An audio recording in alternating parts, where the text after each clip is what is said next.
strong career profile. It requires you to be a star student.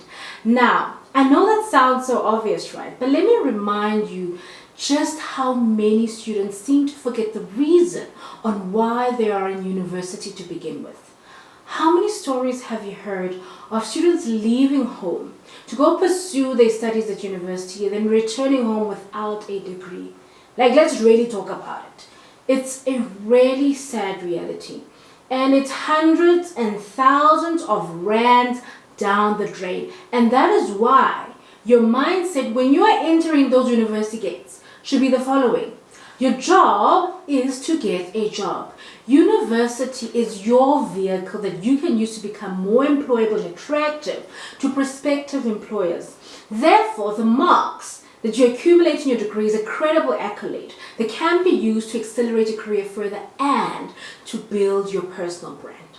How? By being a star student. Because that will afford you with numerous accolades that you can capitalize on to attract prospective employers your way, such as being affiliated with the Golden Key Society or being placed on the Dean's List or graduating with a cum laude.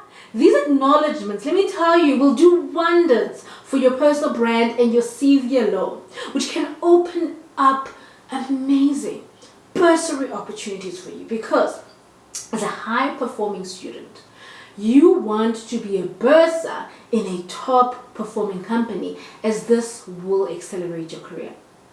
How so?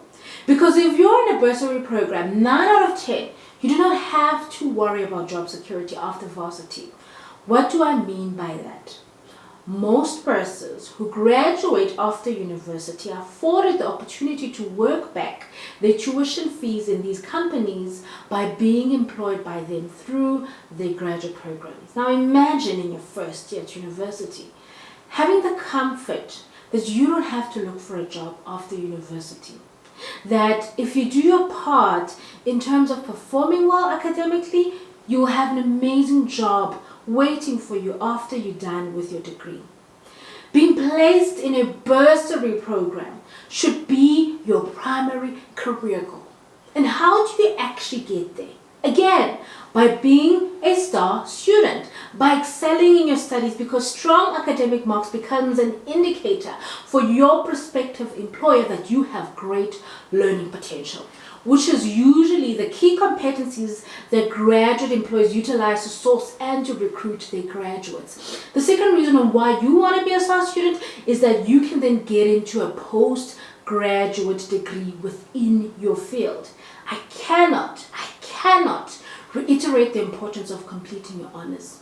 This is no longer nice to have, but it's a necessity because most graduate programs are solely focused on 4-year degrees as a minimum requirement. Not to mention, a lot of these undergraduate degrees are just too generic for my liking and they're not specialized. For example, my own undergrad was a BSc in physiology and psychology. I mean, what kind of job can I get with that degree today? Hence why I decided to then branch out to do my honors in industrial psychology. Your homework is to find out from the get-go, ambitious professionals, what are the minimum requirements to qualify for your postgraduate program within your faculty or discipline. So now, ambitious students, you're now in the process of applying these tips, right? You are in the right program. You know what your next career move looks like, and you've actually identified your postgraduate program and are working hard to secure a bursary. You cannot build a successful graduate career alone. You need a support system to help you flourish, and that is what we'll be covering in our next video.